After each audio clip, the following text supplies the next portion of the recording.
forward to, chatting to Andrea tonight. Something different. Yeah, amazing. Something different. Yes, yes. So am I. And, this came about, we've been working together, the three of us, for a while now. And Andrea's previously recorded some great case study videos for us on her journey in the coaching. And, last week, I think there was a now somewhat infamous post, at least in our world, that Andrea made on 365 days of sobriety. Not that you were a drunk or anything like that, but 365 days alcohol free, which is amazing. And we were chatting over lunch the other day. That's a pretty rare feat in the industry that you're in, and just for people in general. And I know also that Anita's had many years now, I think a few years now, alcohol free, right, Anita? And, I don't know how long it is since a drop of alcohol's gone through the void here. But yeah, Last night, wasn't it, Andrew? I probably should have, but hey. Yeah, so Andrea has graciously come on tonight to have a little bit of a chat about the last 365 days and, how she's made the changes for herself and what she's noticed in herself. And so I'm just going to invite Anita to lead us in the interview tonight. And I'm really looking forward to sharing, the practicalities of and the experiences that Andrea's had over the last year alcohol free. And yeah, just really looking forward to this. So thank you in advance, Andrea, and looking forward to how you take us through it tonight, Anita. Go for it. Thanks for joining us, Andrea. It's lovely to have you here, and congratulations if that's something that is means something to you. I know with me, people would say it, and I'd be like, but it actually wasn't that difficult. So I'm interested to hear, how your experience has been. So first question, Andrea, can you take us back to what life was like pre 1 year ago when you were still drinking? Sure. What did that whole thing look like? What was your drinking kind of relationship? Sure. I would probably say that I was a heavy drinker, mainly on weekends, but it was every weekend, sort of Friday, Saturday, and probably Sunday. And my relationship with alcohol used to be fun and exciting and all that sort of thing. And then as the years go on, and particularly after those COVID lockdowns, the relationship with alcohol changed. And it was different. And I probably had a bad relationship with alcohol in the end. Okay, so that's how you felt, that it wasn't. Yeah, it was a bad relationship by It the wasn't end. fun. Like it was Okay. kind of fun, but then the next day wasn't fun. And the hangovers weren't fun, and the tiredness to follow, and everything to follow. So you'd have a few hours of fun for days of feeling tired and unproductive, and it was just a bad habit in the end. So hopefully that summarizes it. Yeah, definitely. And what would you say? So would it be on a Monday morning you would feel the impact of it? What would your week look like after a weekend of drinking? Yeah, sure. Like after a week of drinking or even a day of drinking, the next day you'd feel sluggish. I was also starting to get perimenopause symptoms, which seem to have left now that I've stopped drinking. So I think there was a stage where the kind of older you get, the symptoms do get worse. And I think, there's a link with age as well. So it would be tiredness, fatigue, and feeling sluggish, unproductive, and foggy, and just feeling. I think the best way to describe it is you feel like you're going at about 20 or 30%, and that feeling became normal. Yeah. Okay. Yeah. And can I ask, Andrea, what was the self-talk like? Was there stuff going on in mind about the fact you drank at the weekend? Yeah, there was a little bit, but the self-talk, like the days to follow, would be around, I just feel so tired. I cannot be bothered going to work today. I don't have the energy for this anymore. And it would be around the motivation for the day. There wasn't a lot of like shaming or regret, or because everyone was out, we all had fun and a laugh, and it was all very, like you'd have some good times. But the self-talk and the I guess, the self-talk the next day would be just around how tired I would be, and that I wasn't functioning at a rate that I wanted to. Yeah, So yeah. yeah. And were you aware it was because of the alcohol? Absolutely. Yeah. Yeah, And then you just like, you'd come to Wednesday or Thursday, you'd be like, I'll just do it all again. yeah, it is. So you just, and off you go again. So yeah, I definitely knew it was related to the alcohol for sure. Yeah, nice. Just And reminds me so, of, yeah, it just reminds me of the old school days in London for me, Andrea. You know, I was there sort of in my late 20s, mid 20s to early 30s. And, you know, Thursday and Friday were just a write off. And then Saturday and Sunday were written off as well. So half the week was done, either drunk or hungover. And Yes. I know that territory pretty It's well. just normalized, isn't it? So it's just so normalized, and until you sort of go, okay, maybe this isn't what I want anymore. Yeah. And so before the last drink, had you already slowed down drinking? What was that whole process? Not really. I'd been thinking about it. But as like in the months leading up to that, I'd be going to events going, I don't really want to drink, but I will. So yeah, but I'd had those feelings before as well. I think anyone that's been a big drinker, there's many times where you go, I'm done, I'm giving up.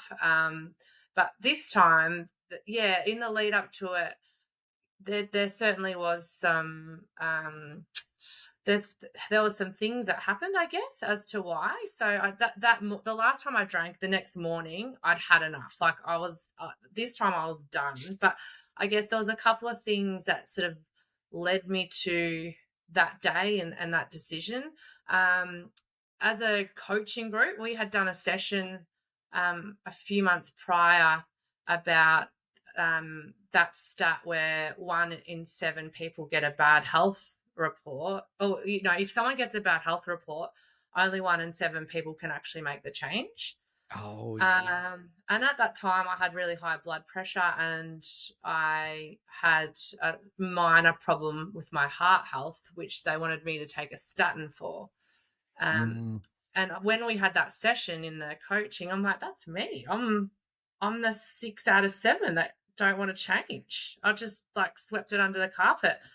And that was a moment where I'm like, that's me. And I'm like, why would I not want to be the 1 out of 7 that changes? I am better than this. I'm so much better than this. Like, why haven't I taken this more seriously? So it was sort of like, I heard it. I heard the stat. I heard the reasoning around it, but I pushed it on. And then it really did come back to me. And I was like, I don't want to be the 6 out of 7 that don't make a change when they have a health problem.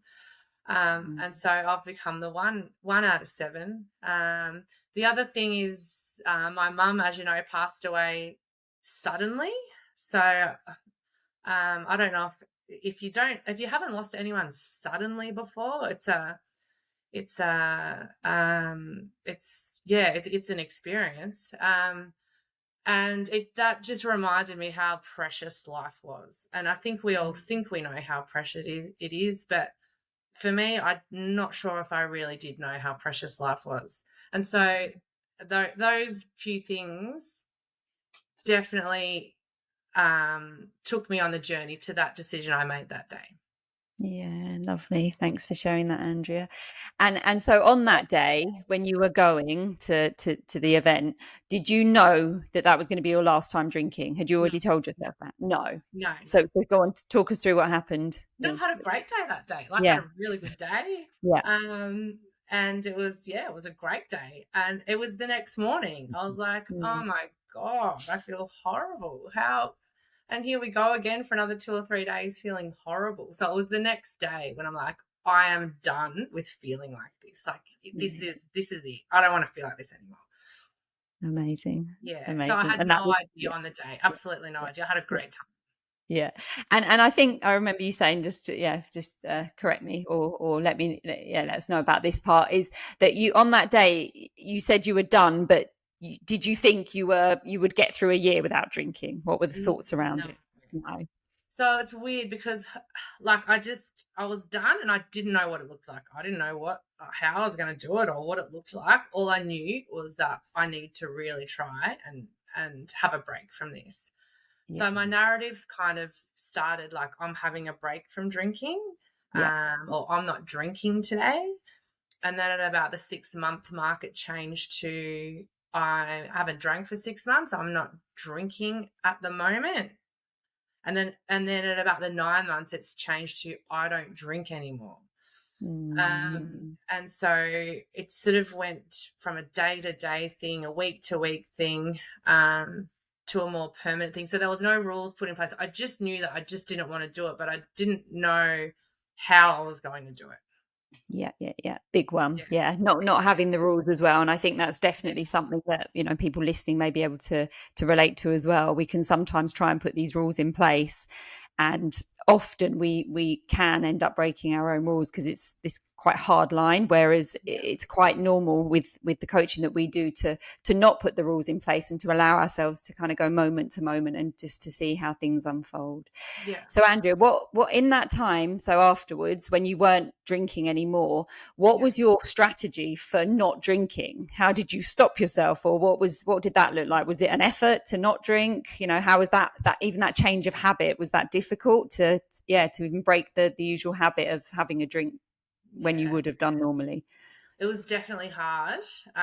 It took me till day 70 to go, okay, I'm starting to feel better. So, and that's enough motivation for me to never have a drink again, to know that you got to get to day 70 to start feeling pretty good. So day 70 it was, which is a long time. Yeah. So I think I didn't have a plan, but because I'd done this coaching with you two, I'd already, I think from memory, maybe had been doing this coaching for sort of 12 months or so. And that had taught me that there's two things that I guess how I got there. And one is working out the mind, and the other part was meditation. So Anita, you were very good in coaching me in how to, one of the key things for me was with the mind. I had so many racing thoughts in my mind for years and years and years. I was pushing those thoughts on, and you taught me to grab the thought and to deal with it and to like talk to it and to process it and to like get in there and find out what it is and why it keeps reoccurring and what's happening with it and where's it coming from. And I think a lot of us just push those thoughts on. And so when I started to get rid of all those reoccurring thoughts, the need to drink to escape my mind was reducing. Yeah. And so I've only sort of worked that out on reflection, but drinking is an escape, and I was escaping my mind. And as I was working with you two on my mind, the need for the drinking progressively, was starting to, I think I was starting to work out that I don't need it anymore. And then the other thing is the meditation, which Andrew has been great at. And I think when you're not in this world of meditation and life coaching and all that sort of stuff, you think meditation are these apps on your phone, and all that sort of thing, when it's not. It's a journey. You need someone to teach you, and you need to invest. I was investing at least 30 minutes a day, morning and night, in the meditation, and still do. And I think with any sort of habit or addiction or whatever you want to call it, it does bring you into the present moment, and that's what's so good about it.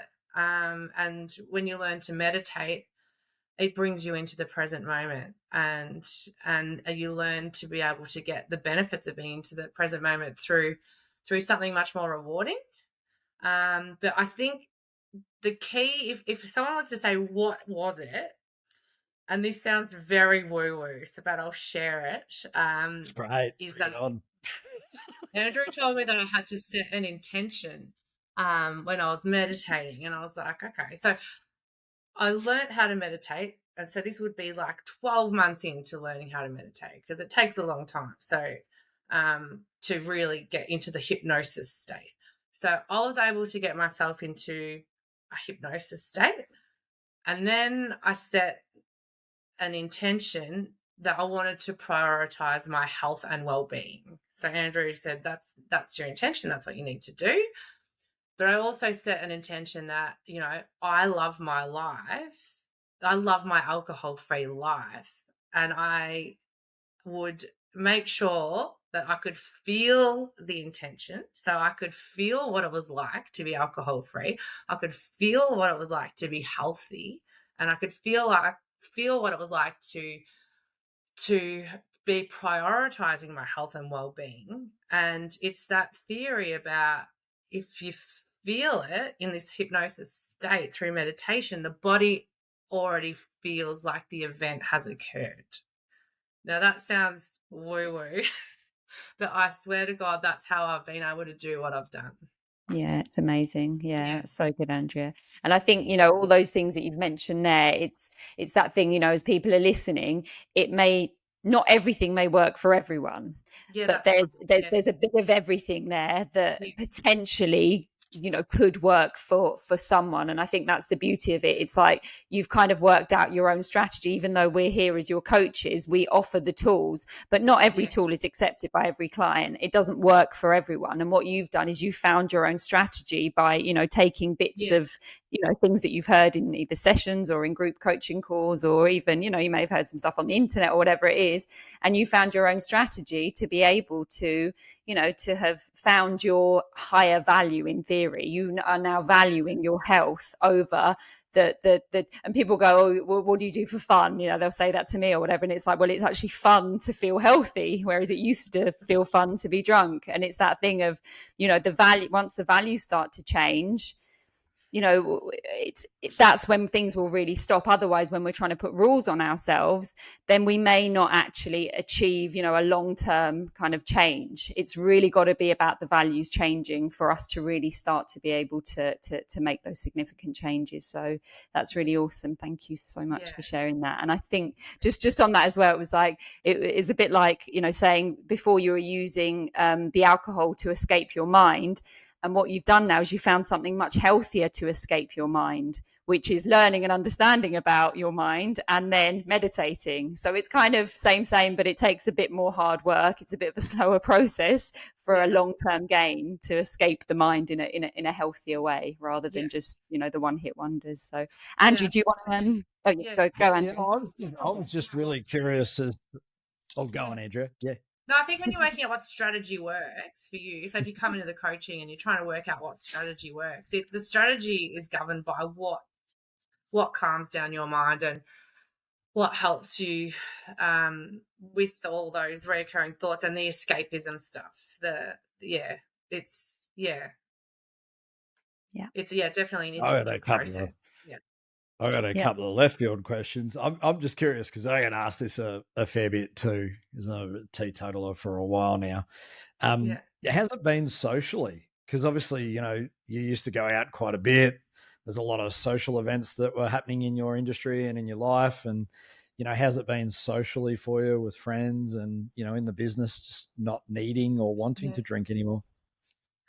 The first 6 months was really hard. I probably retracted a little bit. I found it really hard. I'd get really anxious before I went to somewhere with alcohol. There'd be lots of questions. Lots of people were waiting for me to break. And, when's she going to break? That sort of stuff, which I would have done to my friends too. The first 6 months were hard. I'm not going to lie. And then the second lot, it's really great. It actually feels so normal now. But it's a hard slog getting to that point.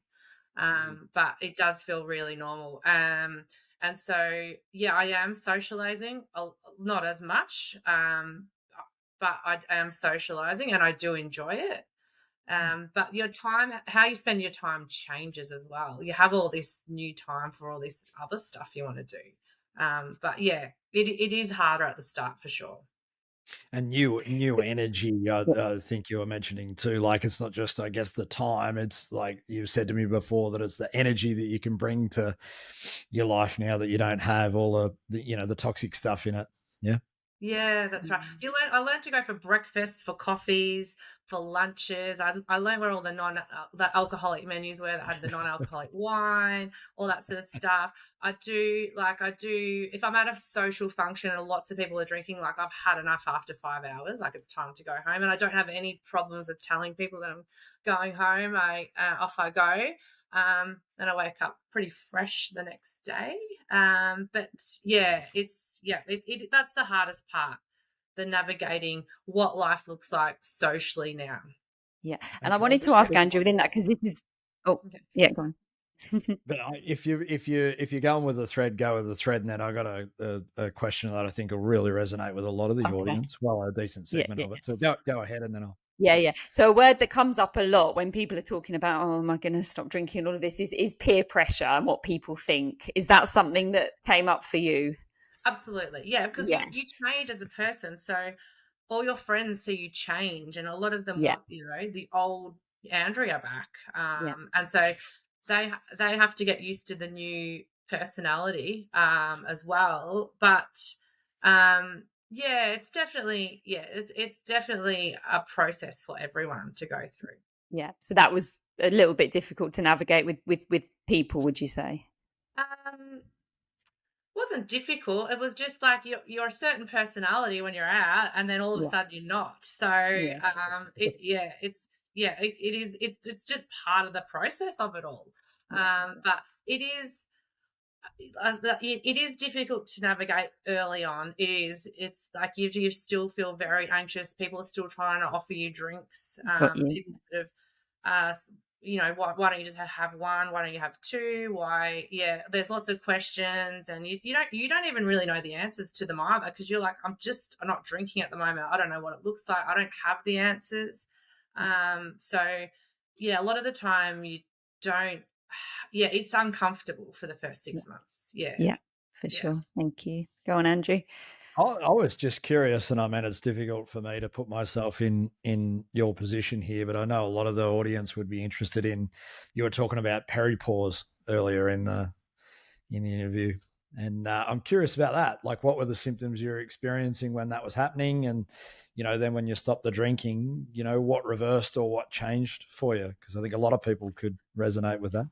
Yeah, I've still got perimenopause symptoms, but they're very mild, like very, very mild. When I was drinking, they were there, they were impacting my life. And they were like night sweats, they were brain fog, that was a huge one, and overwhelm.